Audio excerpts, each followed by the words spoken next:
성부와 성자와 성령의 이름으로 아멘. 루카복음 11장. 주님의 기도. 예수님께서 어떤 곳에서 기도하고 계셨다. 그분께서 기도를 마치시자 제자들 가운데 어떤 사람이 주님, 요한이 자기 제자들에게 가르쳐 준 것처럼 저희에게도 기도하는 것을 가르쳐 주십시오 하고 말하였다. 예수님께서 그들에게 이르셨다. 너희는 기도할 때 이렇게 하여라. 아버지의 이름을 거룩히 드러내시며 아버지의 나라가 오게 하소서. 날마다 저희에게 일용할 양식을 주시고 저희에게 잘못한 모든 일을 저희도 용서하오니 저희의 죄를 용서하시고 저희를 유혹에 빠지지 않게 하소서. 끊임없이 간청하여라. 예수님께서 다시 그들에게 이르셨다. 너희 가운데 누가 벗이 있는데 한밤중에 그 벗을 찾아가 이렇게 말하였다고 하자. 여보게, 빵 3개만 구워주게. 내 벗이 길을 가다가 나에게 들렀는데 내놓을 것이 없네. 그러면 그 사람이 이 안에서 나를 괴롭히지 말게. 벌써 문을 닫아 걸고 아이들과 함께 잠자리에 들었네. 그러니 지금 일어나서 건네줄 수가 없네 하고 대답할 것이다. 내가 너희에게 말한다. 그 사람이 벗이라는 이유 때문에 일어나서 빵을 주지는 않았다 하더라도 그가 줄곧 졸라대면 마침내 일어나서 그에게 필요한 만큼 다 줄 것이다. 청하여라, 찾아라, 문을 두드려라. 내가 너희에게 말한다. 청하여라, 너희에게 주실 것이다. 찾아라, 너희가 얻을 것이다. 문을 두드려라, 너희에게 열릴 것이다. 누구든지 청하는 이는 받고 찾는 이는 얻고 문을 두드리는 이에게는 열릴 것이다. 너희 가운데 어느 아버지가 아들이 생선을 청하는데 생선 대신에 뱀을 주겠느냐? 달걀을 청하는데 정갈을 주겠느냐? 너희가 악해도 자녀들에게는 좋은 것을 줄 알거든. 하늘에 계신 아버지께서야 당신께 청하는 이들에게 성령을 얼마나 더 잘 주시겠느냐. 예수님과 베엘제불. 예수님께서 벙어리 마귀를 쫓아내셨는데 마귀가 나가자 말을 못하는 이가 말을 하게 되었다. 그러자 군중이 놀라워하였다. 그러나 그들 가운데 몇 사람은 저자는 마귀 우두머리 베엘제불의 힘을 빌려 마귀들을 쫓아낸다 하고 말하였다. 다른 사람들은 예수님을 시험하느라고 하늘에서 내려오는 표징을 그분께 요구하기도 하였다. 예수님께서는 그들의 생각을 아시고 이렇게 말씀하셨다. 어느 나라든지 서로 갈라서면 망하고 집들도 무너진다. 사탄도 서로 갈라서면 그의 나라가 어떻게 버티어내겠느냐. 그런데도 너희는 내가 베엘제불의 힘을 빌려 마귀들을 쫓아낸다고 말한다. 내가 만일 베엘제불의 힘을 빌려 마귀들을 쫓아낸다면 너희의 아들들은 누구의 힘을 빌려 마귀들을 쫓아낸다는 말이냐. 그러니 바로 그들이 너희의 재판관이 될 것이다. 그러나 내가 하느님의 손가락으로 마귀들을 쫓아내는 것이면 하느님의 나라가 이미 너희에게 와 있는 것이다. 힘센 자가 완전히 무장하고 자기 저택을 지키면 그의 재산은 안전하다. 그러나 더 힘센 자가 덤벼들어 그를 이기면 그 자는 그가 의지하던 무장을 빼앗고 저희끼리 전리품을 나눈다. 내 편에 서지 않는 자는 나를 반대하는 자고 나와 함께 모아들이지 않는 자는 흩어버리는 자다. 되돌아오는 악령. 더러운 영이 사람에게서 나가면 쉴 때를 찾아 물 없는 곳을 돌아다니지만 찾지 못한다.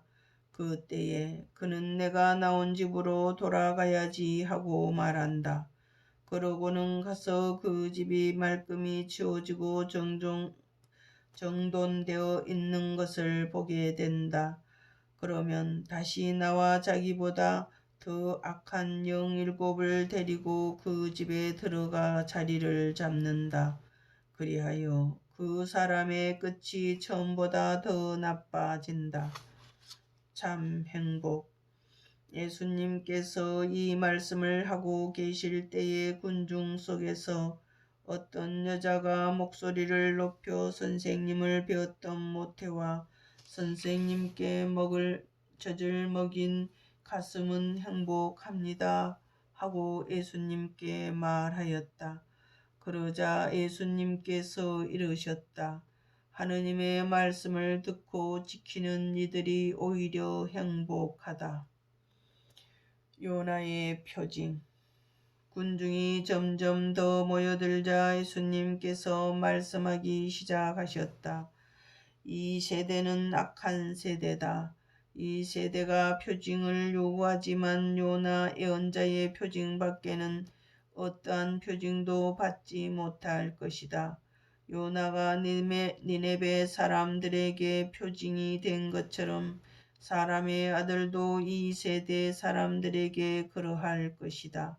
심판 때에 남방 여왕이 이 세대 사람들과 함께 되살아나 이 세대 사람들을 단죄할 것이다. 그 여왕이 솔로몬의 지혜를 들으려고 땅 끝에서 왔기 때문이다. 그러나 보라, 솔로몬보다 더 큰 이가 여기에 있다. 심판 때에 니네베 사람들이 이 세대와 함께 다시 살아나 이 세대를 단죄할 것이다. 그들이 요나의 설교를 듣고 회개하였기 때문이다. 그러나 보라, 요나보다 더 큰 이가 여기에 있다. 눈은 몸의 등불. 아무도 등불을 켜서 숨겨두거나 함지 속에 넣지 않는다. 등경 위에 놓아 들어오는 이들이 빛을 보게 한다. 네 눈은 네 몸의 등불이다. 네 눈이 맑을 때는 온 몸도 환하고 성하지 못할 때는 몸도 어둡다. 그러나 네 안에 있는 빛이 어둠이 아닌지 살펴보아라. 너의 온몸이 환하여 어두운 데가 없으면 등불이 그 밝은 빛으로 너를 비출 때처럼 네 몸이 온통 환할 것이다. 바리사이들과 율법 교사들을 꾸짖으시다. 예수님께서 다 말씀하시자 어떤 바리사이가 자기 집에서 식사하자고 그분을 초대하였다. 그리하여 예수님께서 그 집에 들어가시어 자리에 앉으셨다. 그런데 바리사이는 예수님께서 식사 전에 먼저 손을 씻지 않으시는 것을 보고 놀랐다. 그러자 주님께서 그에게 이르셨다. 정녕 너희 바리사이들은 잔과 접시의 겉은 깨끗이 하지만 너희의 속은 탐욕과 사악으로 가득하다.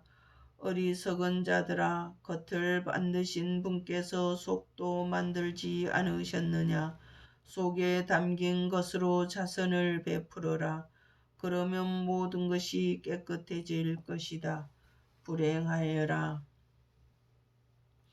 너희 바리사이들아, 너희가 박하와 온향과 모든 채소는 11조를 내면서 의로움과 하느님 사랑은 아랑곳하지 않기 때문이다. 그러한 11조도 소홀히 해서는 안 되지만 바로 이러한 것들을 실천해야 한다. 불행하여라. 너희 바리사이들아, 너희가 회당에서는 윗자리를 좋아하고 장터에서는 인사받기를 좋아하기 때문이다. 너희는 불행하여라. 너희가 드러나지 않는 무덤과 같기 때문이다. 사람들이 그 일을 밟고 다니면서도 무덤인 줄을 알지 못한다. 율법 교사 가운데 어떤 사람이 예수님께 스승님, 그렇게 말씀하시면 저희까지 모욕하시는 것입니다 하고 말하였다. 그러자 예수님께서 이르셨다. 너희 율법 교사들도 불행하여라. 너희가 힘겨운 짐을 사람들에게 지어놓고 너희 자신들은 그 짐에 손가락 하나 대려고 하지 않기 때문이다. 너희는 불행하여라. 바로 너희 조상들이 죽인 애언자들의 무덤을 너희가 만들기 때문이다. 이렇게 너희 조상들은 애언자들을 죽이고 너희는 그들의 무덤을 만들고 있으니 조상들이 저지른 소행을 너희가 증언하고 또 동조하는 것이다. 그래서 하느님의 지혜도 내가 예언자들과 사도들을 그들에게 보낼 터인데 그들은 이들 가운데에서 더러는 죽이고 더러는 박해할 것이다 하고 말씀하셨다. 그러니 세상 창조 이래 쏟아진 모든 예언자의 피에 대한 책임을 이 세대가 져야 할 것이다. 아벨의 피부터 제단과 성소 사이에서 죽어간 즉가리아의 피에 이르기까지 이렇게 해야 할 것이다. 그렇다. 내가 너희에게 말한다. 이 세대가 그 책임을 져야 할 것이다. 불행하여라. 너희 율법 교사들아. 너희가 지식의 열쇠를 치워버리고서 너희 자신들도 들어가지 않고 또 들어가려는 이들도 막아버렸기 때문이다. 예수님께서 그 집을 나오시자 율법학자들과 바리사이들은 독한 앙심을 품고 많은 질문으로 그분을 몰아대기 시작하였다.